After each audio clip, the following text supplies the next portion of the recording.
আজি মই সকলোকে আহ্বান জনাম যে আমি সকলো আমাৰ দেশবাসীৰ প্ৰতি লক্ষ্য ৰাখি তেওঁলোকৰ মনৰ শান্তিৰ প্ৰতি লক্ষ্য ৰাখি যাতে আমি অন্য কোনো এটা জীৱ কোৰবানি দিওঁ গৰু কোৰবানি দিয়াৰ পৰা যদি আমি বিৰত থাকোঁ তেতিয়াহ'লে আমাৰ বাবে ভাল আমাৰ মাজত মৰম চেনেহ বাঢ়িব শান্তি বাঢ়িব দেশত শান্তি আহিব সমাজত শান্তি আহিব আৰু এই গৰুটো কোৰবানি দিয়াৰ কাৰণেই যদি বহুতৰ মন বেজাৰ হৈ যায় মনত আঘাত পায় তেতিয়াহ'লে হেয়া কোনো কোৰবানি হোৱা নাই হেয়া একমাত্ৰ হিংসা বিয়পাই আছোঁ আমি হেয়া একমাত্ৰ জিদ হয় আমাৰ মনৰ সেই গৰুৰ জেগাতে যদি আমি ছাগলী কাটো বা ভেড়া কাটো তেতিয়াহ'লে আমি সকলোকে লৈ পেলাই এক সাজ খানা খাব পাৰিম অলপ আনন্দৰ পৰিৱেশ এটা গঢ়ি তুলিব পাৰিম আমাৰ ঘৰত এবাৰ ভাবি চাব মোৰ কথাষাৰ কুৰবানীৰ ঈদ আহি পালেহি মই যোৱাবাৰো মুছলমান সমাজক আহ্বান জনাইছিলোঁ আৰু এইবাৰো আহ্বান জনাওঁ যে আপোনালোকে গৰু কুৰবানী দিয়াৰ পৰা বিৰত থাকক যদি আমি গৰু কুৰবানী নিদি অন্য কোনো এটা জীৱ কুৰবানী দিওঁ তেতিয়া চাগে আমাৰ মুছলমান সমাজৰ বাবে বেছি ভাল হ'ব কিয়নো অকল যে গৰুৱে কুৰবানী দিব লাগিব এই কথাষাৰ ক'তো নাই কোৰানতো নাই হাদিছতো নাই আল্লাহেও কোৱা নাই নবীয়েও কোৱা নাই কোনেও কোৱা নাই আমি নিজে বনাই লৈছোঁ এইবোৰ নিয়ম ক'তো নাই আপুনি মহু কুৰবানী দিব পাৰিব ছাগলী দিব পাৰিব ভেড়া দিব পাৰিব উট দিব পাৰিব এনে ধৰণৰ যিকোনো এটা জীৱ কুৰবানী দিলেই আপোনাৰ কুৰবানী আদায় হৈ যাব কিন্তু অকল গৰুৱে যে কুৰবানী দিব লাগিব এই কথাষাৰ ক'তো নাই একেবাৰে মিছা কথা একাংশৰ মাথা গৰম হৈ যাব এতিয়া মোৰ কথা শুনি খঙত জ্বলি যাব তেওঁলোকে গালি পাৰাৰ বাহিৰে আৰু অন্য কোনো উপায়ো নাই তেওঁলোকৰ ওচৰত এতিয়া মোক আজি মই জনাব বিচাৰিম তেওঁলোকক যে মানৱতা ক'ত গ'ল আপোনালোকৰ ইছলাম হৈছে মানৱতাৰ নাম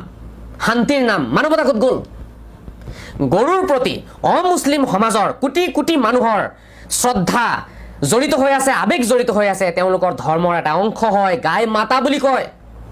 ইমানখিনি কথা কি বুজি নাপায় নেকি আপোনালোকে সেই গৰুটো যদি আমি কুৰবানী নিদিওঁ কি প্ৰব্লেম হ'ব হে আমাৰ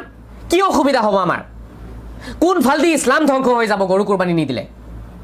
ইছলামেতো কোৱা নাই গৰু কুৰবানী দিবলৈ কাৰণে কিন্তু নাই আমি বুজিও নুবুজাৰ দৰে কৰিম আমাৰ অন্তৰত আছে জিদ আমাৰ অন্তৰত আছে হিংসা যে আমি কুৰবানী দিমেই কোনে আমাক ৰখায় চাই লওঁ কোনে ৰখায় সংবিধানে আমাক অধিকাৰ দিছে স্বাধীন দেশ হয় গতিকে নিজ নিজ ধৰ্ম পালন কৰাৰ অধিকাৰ আছে এইবোৰ ডাইলগ মাৰিব কিছুমান মোল্লাই এতিয়া এইবোৰ ডাইলগ মাৰি মাৰি আমাৰ মুছলমান সমাজক একেবাৰে ধ্বংসৰ ফালে লৈ গৈ আছে আৰে সংবিধানে আমাক মানৱতা শিকোৱা নাই নেকি মানৱতাৰ জ্ঞান দিয়া নাই নেকি আমাৰ মানৱতা ক'ত গ'ল আজি অমুছলিম সমাজৰ শ্ৰদ্ধা আস্থা বিশ্বাস তেওঁলোকৰ ধৰ্মীয় আবেগক যে আমি আঘাত দি আছোঁ এই কথাষাৰ এবাৰো ভাবি চাইছেনে আপোনালোকে হয় তেওঁলোকে মুখ খুলি একো নক'ব পাৰে আপোনালোকৰ বন্ধু বান্ধৱসকলে নক'ব পাৰে কিন্তু অন্তৰত অলপ হ'লেতো দুখ লাগে ইয়াৰ নামে ঈদ নেকি ঈদ মানে কি ঈদ হৈছে আনন্দ ফূৰ্তিৰ নাম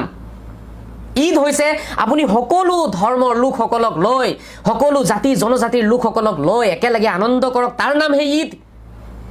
আৰে ঈদ মানে এইটো নেকি যে আপুনি কেইটামান মুছলমানক লৈ নামাজ পঢ়িব আৰু আপুনি গৰু এটা কাটি খাই ল'ব ইয়াৰ নামে ঈদ নেকি এইটো কেনেকুৱা ধৰণৰ ঈদ হ'ল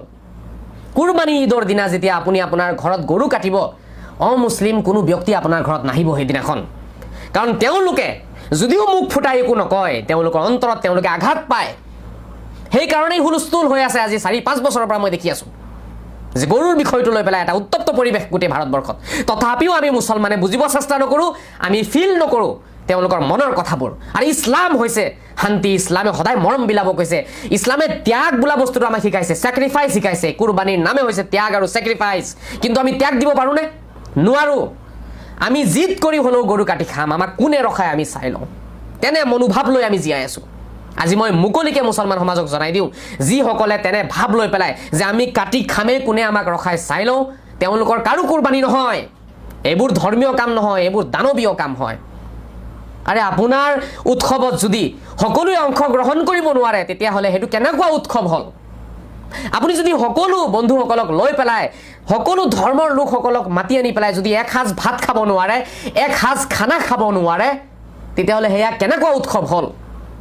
আজি ঈদৰ দিনাখন যদি আমি গৰু কাটো নিশ্চিত ৰূপে আমাৰ ঘৰত অমুছলিম বন্ধুসকল নাহে কেনেকুৱা ঈদ হ'ল তেতিয়াহ'লে সেই গৰুৰ জেগাতে যদি আমি ছাগলী কাটো বা ভেড়া কাটো তেতিয়াহ'লে আমি সকলোকে লৈ পেলাই এক সাজ খানা খাব পাৰিম